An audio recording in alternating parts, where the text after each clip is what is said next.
Hello guys, welcome to my video. आज हम सीखेंगे कि हम इसमें विजुअल स्टूडियो कोड कैसे इंस्टॉल करते हैं। Then first the VS Code download. Automatically it shows the then go to the first. It will show that the visualstudio.com download. Click on it. Here it shows that the Windows installation for the Windows 10, Windows 11 and the RPM macro. Then for the Windows, Linux, Mac OS.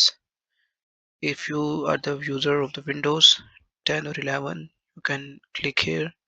If you're a user of the Linux, click here, and then you're a user of the Mac OS, click here. If I am a Windows user, so I click, then automatically installation start. It takes few seconds or minutes, depending on the internet speed. Thanks for watching our video.